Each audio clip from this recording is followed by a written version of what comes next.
Namaste, Elizabeth Thakur here.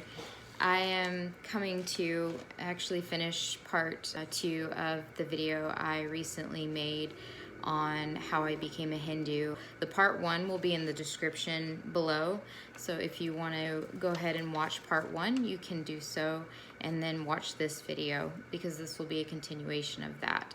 I want to talk first about how after I started listening to the high vibrational sounds on YouTube that led me on this path to Sanatana Dharma, Hinduism. What happened was one day back in 2017, I went to an event and I actually didn't know the event was going on, but I just kind of showed up there.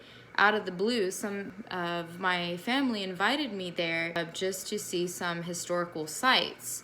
But at these historical sites, they were doing this International Yoga Day event. I went there shocked because I had been seeing, other signs as well, all in this process. And I really loved the program. It was amazing. It was one of the biggest international yoga events I've ever seen since that time.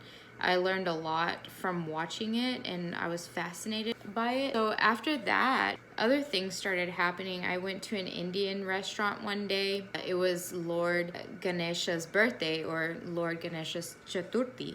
I went in there randomly on that day, not knowing that they were going to be celebrating it. At that time, I was taking a lunch break at a dead-end job. When I went over there, they told me, wow, you came here on a great day, and they gave me a huge discount on my food. That same day, I got a call from another company that wanted to hire me, have me work from home, which was way better for me because I was completely at a horrible on-site job, had too much stress involved, and I was extremely happy. So I got more curious. And then another thing that happened to me shortly after that, a couple weeks later, is some stranger came up to me out of nowhere. It was a Hindu Indian lady, and she came up and she gave me a big hug and said she's going to India. I was very happy for her. I was like, oh, that's wonderful. I didn't know her.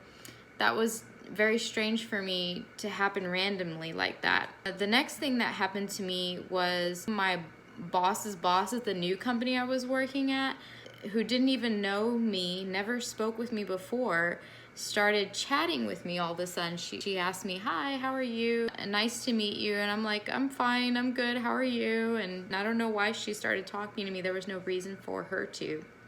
But then she started mentioning India and how she had missed India and spent a lot of time there, and she wanted to go back so badly. She was an American woman.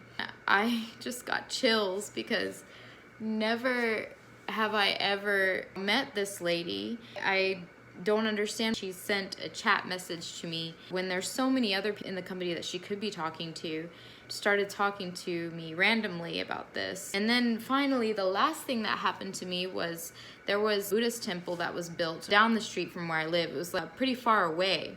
And they were building an area there where they were growing a peepal tree. And that tree had one of the heart-shaped leaves get thrown into my yard. And it was put right on the front part of my doorstep, I guess by the wind. The wind must have carried it. And that was very odd because I opened the door one day and I just see this leaf in front of my yard that I've never seen before in my life. So I started doing research on it. That temple was a Buddhist temple, and it was the Bodhi tree, and realized it was a sacred tree. And I was fascinated. All these things kept happening to me. I couldn't believe it. That's when I started chanting mantras. My life completely changed after that. It was like I was meant to go on this path. I have never looked back. I was just totally shocked by all these coincidences, these strange synchronicities happening. They continue to happen until this day, and on a much grander scale. I've loved every moment of my life since I started on this path to Sanatana Dharma around 5 years ago. I'm really excited for my future. I've never felt like so excited before. My life is changing every single day for the better. It gets better and better and better. I'm just excited about life like I've never been before. I really love that. I go to the temples and I do seva On a weekly basis, I learn a lot of things about the different states of India, the different languages, the different things that they do to stay on their path in Sanatana Dharma. It's quite incredible. I definitely will continue this path for the rest of my life because I feel so strongly about how wonderful it's been for me. Anyway, don't want to take up more of your time. Thank you so much for listening to my journey. If you haven't subscribed, please do so. I would really appreciate also you kindly liking this video, giving it a thumbs up. Thanks so much again, and have a good one. Ram Ram.